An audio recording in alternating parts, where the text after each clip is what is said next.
Yar, geriye dönmenin anlamı kalmadı ki. Hevesime karanlık çökmeden gelmeliydin. Ardından ağlamadık bir anım olmadı ki.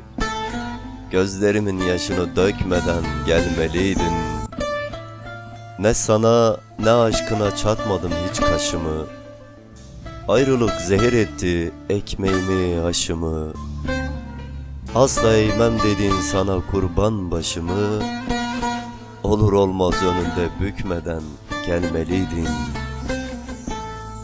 Sebepsiz yere gidip beni derde düşürdün.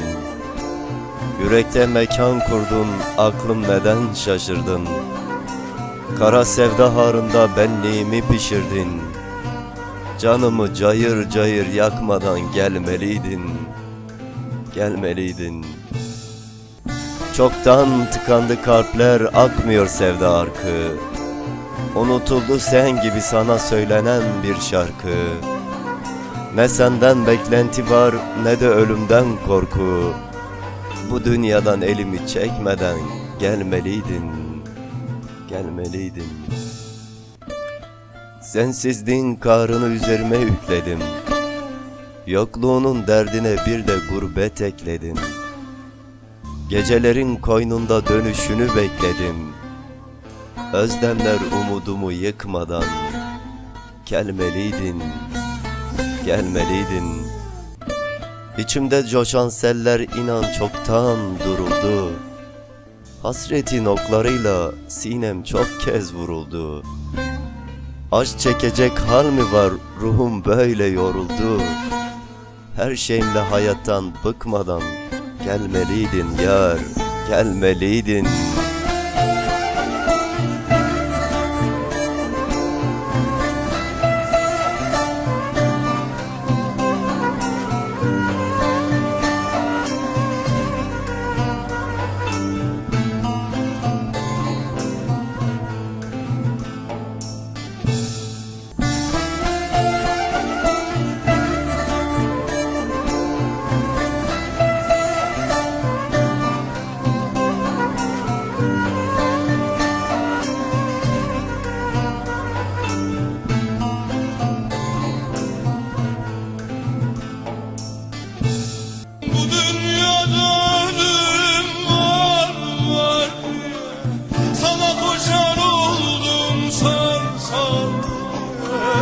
Yine de oldum yar yar, dermanım sendedir sen.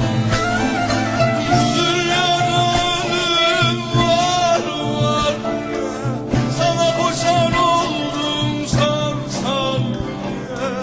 Yine de oldum yar yar, dermanım sendedir sen. Bu dünyada ölüm var, sana koşan oldum sar sar. Yine de oldum yar yar, dermanım sendedir sen. Bu dünyada ölüm var, sana koşan oldum sar sar. Yine de oldum yar yar, dermanım sende.